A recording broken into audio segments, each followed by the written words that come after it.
Rich Kaplan, come in.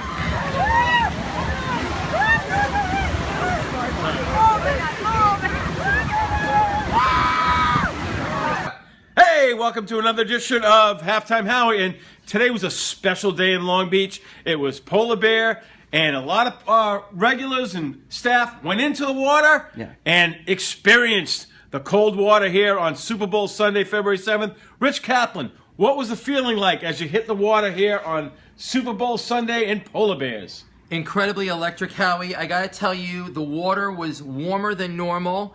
This is my 5th year doing it, and I could tell you it was 45 degrees, at least that's what my car temp said, and it was just electric. Everybody was jazzed to go in.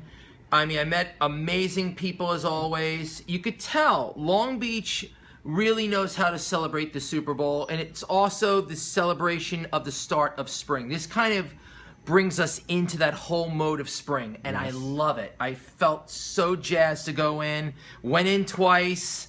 I have a confession to make. I was gonna douse you with the Super Soaker, Rocco, but I never got around to doing it, so I kind of owe you next year. Right. But otherwise, everything. Actually, I think I did get him. Actually, I got you from behind. So no, I did get you. Never mind. I forgot. I did get him with the Super Soaker. My bad. Right. Okay. Anyway, but it was great. All right, Lisa, you went into the water. What was it like as you hit the cold water today? I was freezing. I don't care if you said it was warm. I was freezing. But compared to last year, it was wonderful. And it was really a nice, unified feeling that we're all doing this for Make-A-Wish Foundation. Absolutely. And now let's get Roccos' perspective, because Rocco and I were filming a lot of interviews, and then Rocco, he decided to take the plunge. And Rocco, how'd you feel hitting that cold water today? The cold, there's nothing like it. It's strange because you feel like, you're in this weather and you're with this crowd, and then basically you feel like the adrenaline from the excitement of the crowd, you don't really think about the cold too much. And then you go in the water. The water seems to be fine. Like, it was pretty warm today. It was like in the 40s, so it wasn't that cold out. But you do come out, and the cold hits you. Like, it hits you more when you get out, and they'll tell you this, that I was like completely disoriented, and I was like, oh, I gotta get dried up quickly, because I was like, you get this feeling of like, it's like a jolted feeling that you get when you come in. But the thing is though, is that for people that are not comfortable with doing this, I would say put it out of your minds, because once you do it, you're never gonna have to worry about it again. You'll have that feeling of the fact that once you did it, any fear of doing it will be put out of your mind completely. All right, since Rocco's up there and you're holding it, why don't we go to Rocco's review? Absolutely. I'll start with that. Okay. Go to me first? Yeah, absolutely. I'm ready. Welcome, everyone. It's time for the Rocco Perspective movie review. And Rocco, what's cooking in the movie scene this week? The movie I chose this week is actually one of the Best Picture nominees. It is none other than Brooklyn. It is directed by John Crowley, and it stars Saoirse Ronan, Emery Cohen, and Domhnall Gleeson.